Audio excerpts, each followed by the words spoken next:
de contradiction entre nous, tel que vous le présentez, de la même manière. Nous l'avons réaffirmé à l'occasion de notre conférence de presse que la Convention des partis républicains avait tenue. La Convention avait donné son point de vue en disant que au-dessus de nous tous, il y a le peuple congolais. Au-dessus de nous tous, il y a le point de vue majoritaire. Au-dessus de nous tous, il y a le consensus. Et que nous n'avions pas un point à défendre et que dans la discussion, eh bien, la Convention prenait l'engagement de soutenir le résultat du consensus. Pourvu qu'il y ait consensus. C'était le résultat, vous étiez à la conférence de presse, et vous le savez si bien que moi, que même à la majorité présidentielle, tous les partis ne parlent pas le même langage. Alors pourquoi voulez-vous justement que cela se passe à l'opposition? Là-bas où on pouvait avoir le même son de cloche, il n'y a pas le même son de cloche. À l'opposition également, comprenez qu'il y a diversité de points de vue sur une question, sur telle ou telle question. Les partis qui peuvent composer justement une plateforme peuvent diverger sur certaines questions, mais être unis sur l'essentiel. C'est ce à quoi vous avez assisté. Vous avez vu le représentant du CEDER, les représentants du CEDER dans la commission réforme des institutions, dire et démontrer que toutes les préoccupations énoncées par le comité d'organisation, le comité préparatoire, pouvaient trouver leur compte par la procédure de la révision constitutionnelle. C'était le point de vue que le CEDER a défendu et les représentants du CEDER dans la commission réforme des institutions sont ici dans la salle. Il s'agit de M.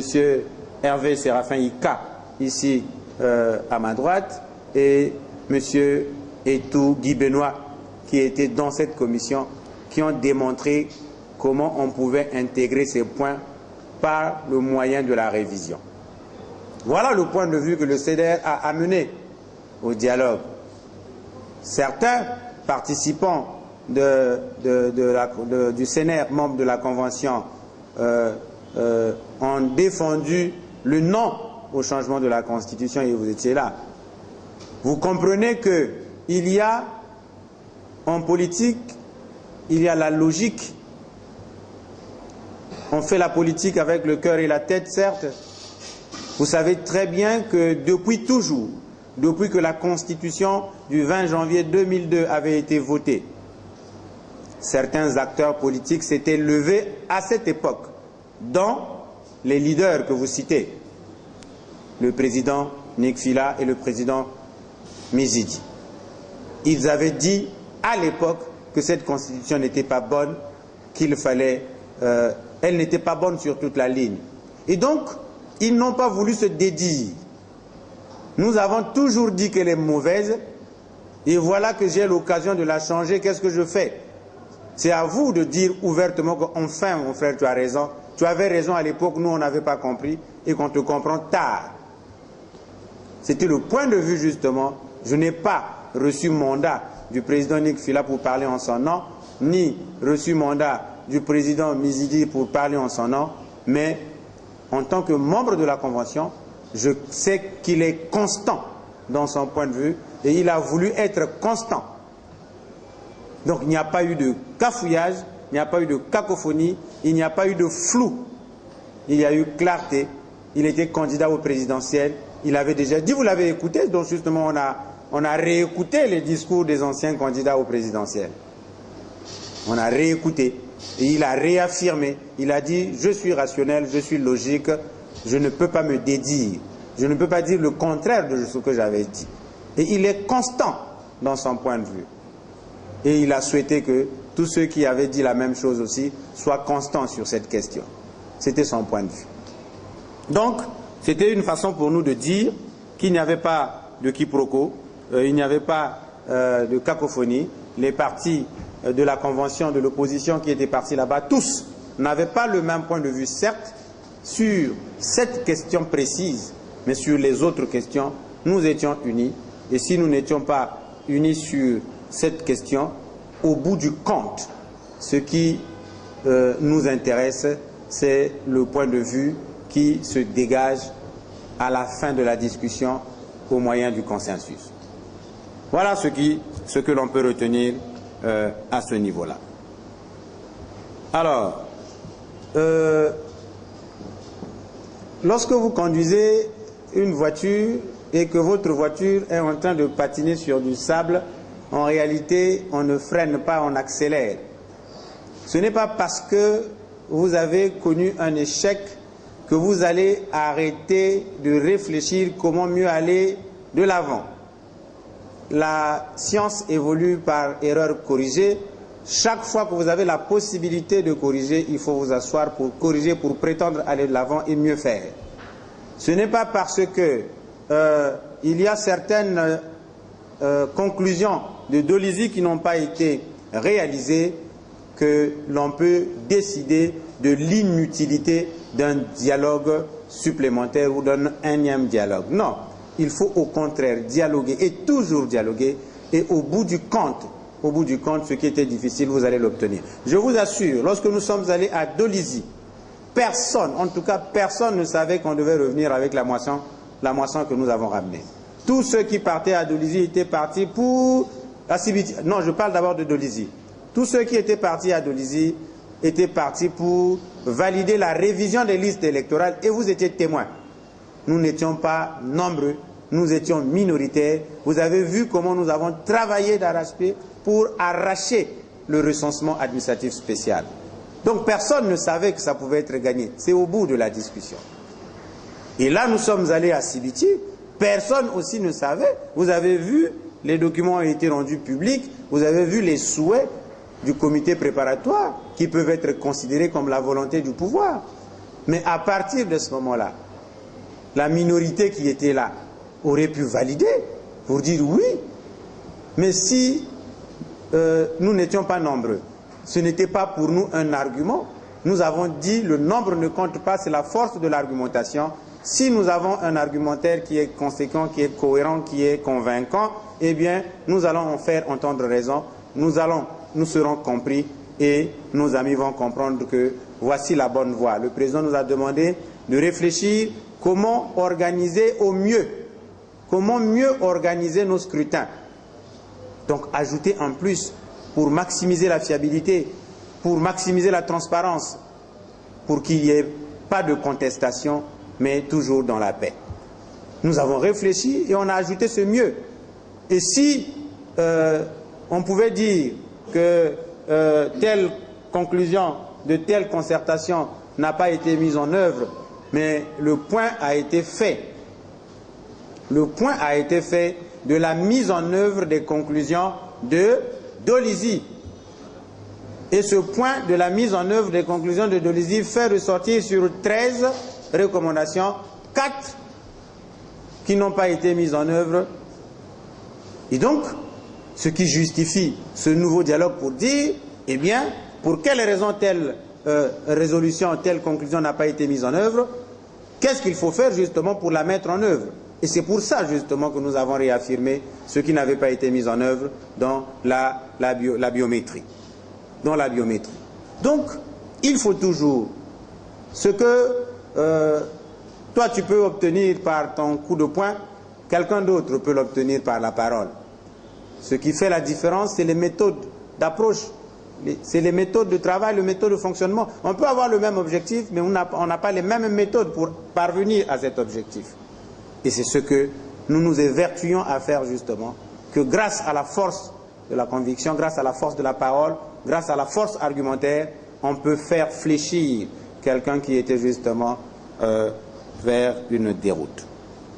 Alors, le consensus autour de la Constitution ou non, comment pensez-vous régler? Non. Nous avons dit ceci. nous étions certes minoritaires. Nous étions minoritaires. Mais lorsque le débat se fait, si vous prenez le vote, vous levez le doigt, on compte X, Y, Z. Mais vous présidez un débat, vous sentez que la plupart des participants vont dans tel sens. Vont dans tel sens. Mais ce que nous voulons réclamer, c'est que dans le point que nous faisons tous les jours, qu'on ne néglige pas justement cette minorité qui s'est dégagée, qui n'était pas parti là-bas en touriste, qui a fait prévaloir son point de vue. Et je veux insister que le dialogue de Sibiti n'était pas une constituante, n'avait pas pour vocation de rédiger une constitution, et donc les éléments détaillés qui se trouvent dans ce document n'avaient peut-être pas la raison d'être, mais ce document est remis à l'appréciation seule du président de la République.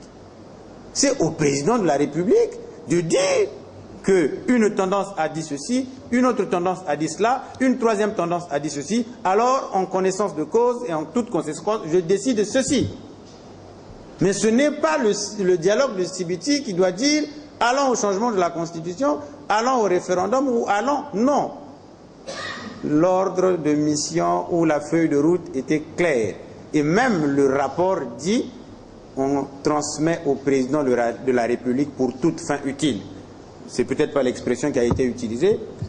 À transmettre au président de la République, on dit, en considération de ce qui précède, les participants au dialogue ont, par consensus, opté pour les réformes des institutions et s'en remettent au président de la République, initiateur du dialogue, pour qu'il en tire les conséquences conformément à ses prérogatives. Ce n'est pas Sibiti qui a décidé, Sibiti n'a rien décidé. Sibiti a réfléchi sur les sujets que le président a mis à la disposition des participants. Deux sujets. Le premier, justement, comment organiser au mieux les élections. Le deuxième sujet, doit-on, oui ou non, faire évoluer nos institutions? Si oui, dans quel sens souhaiteriez-vous les faire évoluer? Sinon, pourquoi? J'ai failli dire qu'on était hors sujet. En réalité, je suis déformé par mon métier, je suis enseignant. J'ai failli dire qu'on était hors sujet parce qu'en réalité, pour avoir dit oui, on a étalé les arguments, mais pour avoir dit non, les arguments ne se retrouvent pas. Donc, le président de la République va décider en toute connaissance de cause, en fonction de l'argumentaire qui a été présenté par les uns et les autres. Ce n'est pas Sibiti qui a décidé de quoi que ce soit. Sibiti a présenté un canevas. Donc, il fallait que cela soit su. Il fallait que cela soit su par les populations. Bon, vous nous posez la question sur d'autres citoyens, d'autres acteurs politiques qui organisent un dialogue alternatif dit.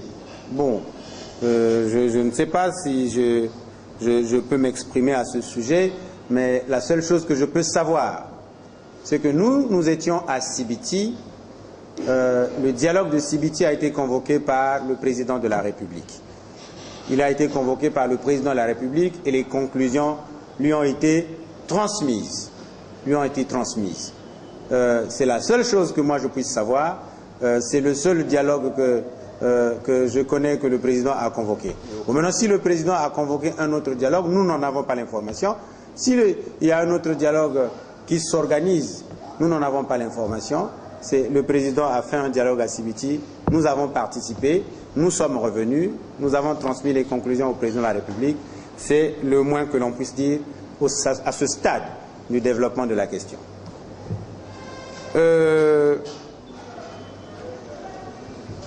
Bon, mais mon cher Giscard demande si tout ce que nous avons gagné à Sibiti ne pouvait pas juste... Mais nous l'avons réaffirmé. C'était le point de vue du CEDER.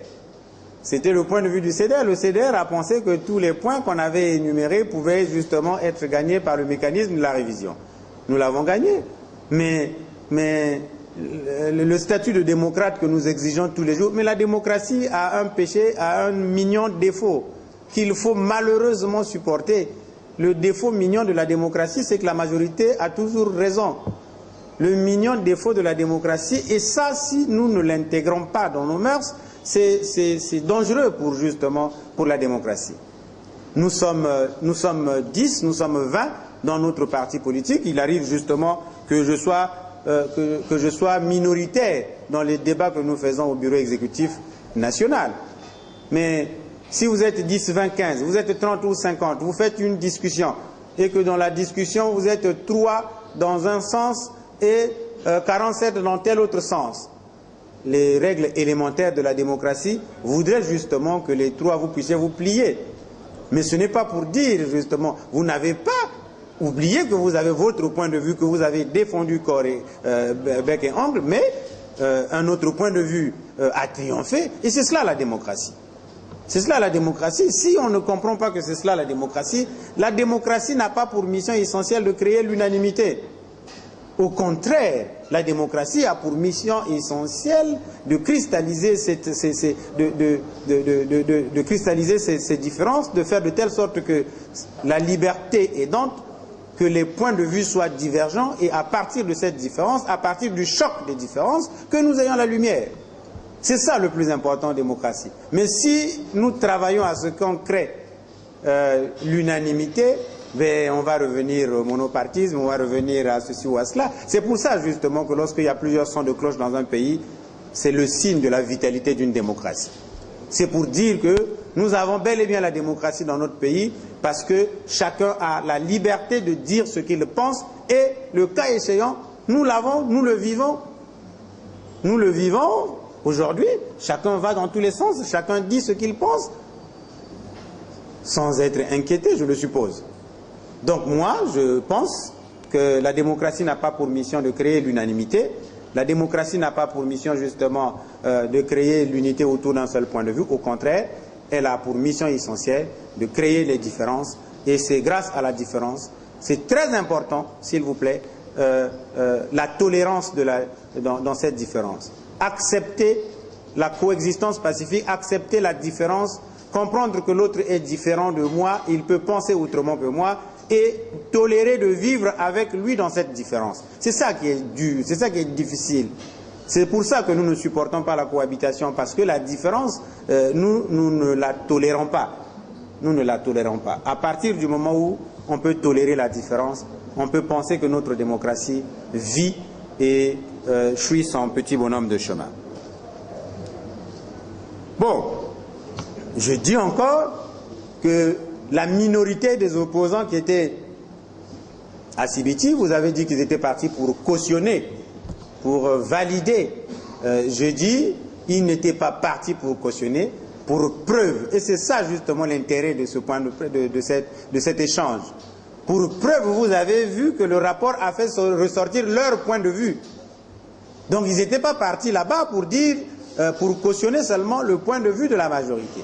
Ils étaient partis pour dire leur point de vue. Ils étaient partis pour dire leur point de vue. De la même manière que nous avons salué justement certains ministres du gouvernement qui étaient partis rencontrer le président de la République pour réaffirmer leur point de vue. Mais ils n'ont pas été arrêtés. Ils sont au gouvernement. Ils ont réaffirmé leur point de vue. Monsieur le président de la République, nous sommes venus pour vous dire que nous ne sommes pas d'accord sur tel point de vue. C'est ça la démocratie. Et c'était bien. Et donc, nous sommes partis et nous avons réaffirmé le point de vue. La plupart, tous les partis de l'opposition qui étaient là ont réaffirmé leur point de vue. Nous avons discuté à bâton rompu et au bout du compte, un consensus s'est dégagé sur telle direction, mais la démocratie exige justement qu'on se plie aux règles justement de la majorité, à la décision de la majorité. C'est une déformation et si on ne peut pas le comprendre, c'est dangereux. C'est dangereux. La démocratie fonctionne comme ça, malheureusement. Malheureusement. Mais au sortir d'ici, vous allez constater que non, mon point de vue n'a pas été accepté, donc je quitte le parti. À ce moment-là, il y a un problème. À ce moment-là, il y a un problème de démocratie. Un problème de démocratie. La démocratie voudrait justement que si votre point de vue n'a pas été pris en compte, si la majorité vous a battu, que vous soyez tolérant, que vous comprenez que vous avez été battu, que demain vous aussi vous pouvez battre quelqu'un. Si on ne peut pas comprendre, et si les journalistes ne nous aident pas à traduire ça non seulement intérioriser, mais le traduire. Parce qu'en réalité, c'est pas pour rien qu'on dit de vous quatrième pouvoir. En réalité, vous êtes un véritable pouvoir. En réalité, vous êtes le véritable médiateur.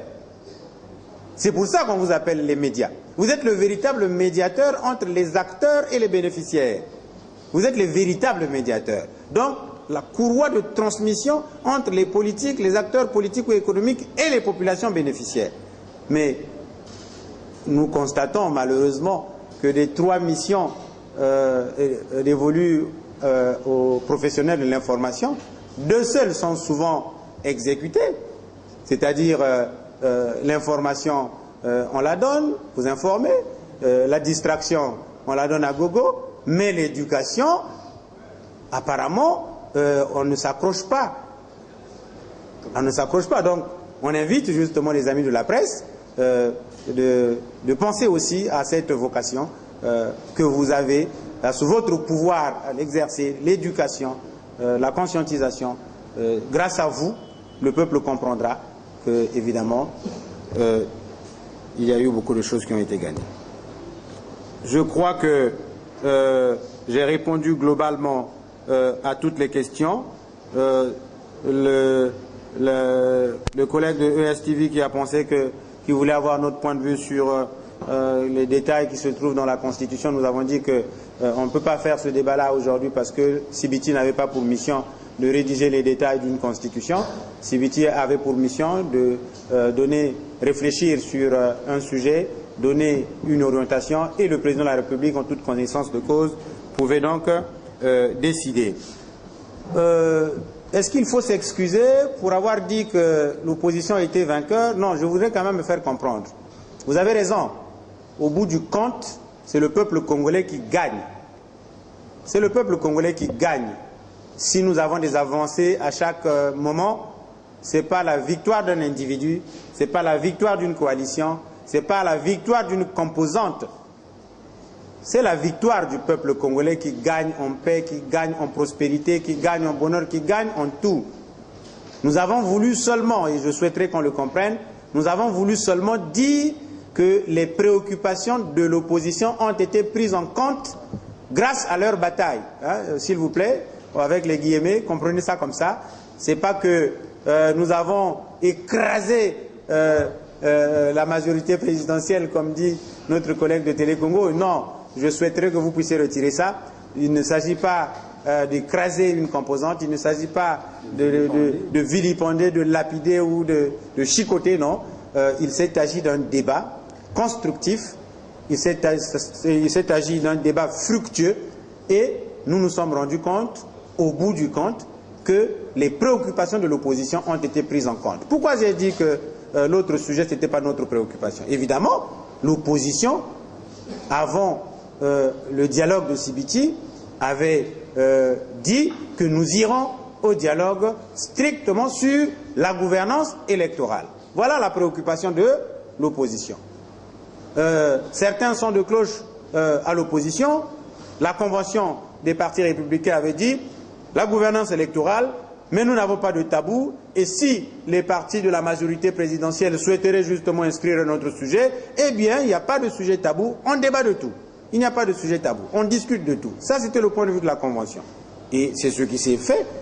C'est pour dire justement que la gouvernance électorale, c'était la préoccupation de l'opposition, et la réforme des institutions, c'était la préoccupation du pouvoir. Et lorsqu'on énumère les points à l'intérieur de ce grand point, tous les points de l'opposition sont passés. C'est cela justement que j'appelle victoire. C'est cela que j'appelle victoire. Tous les points. A contrario, tous les points de la majorité ne sont pas passés. Il faut le dire. Tous les points inscrits par le comité d'organisation, le comité préparatoire ne sont pas passés. Mais tous les points de l'opposition sont passés. C'est pour ça que je parle de victoire. Atténuer ce mot-ci, là, un choc, faites de telle sorte qu'il soit atténué. C'était pas vraiment pour dire que nous étions vraiment sortis vainqueurs comme on l'a entendu, mais c'était pour dire que nous avons quand même bataillé fort pour que nous ayons ce que nous avons ramené dans notre gibecière. Bon. Voilà, mesdames et messieurs, répondu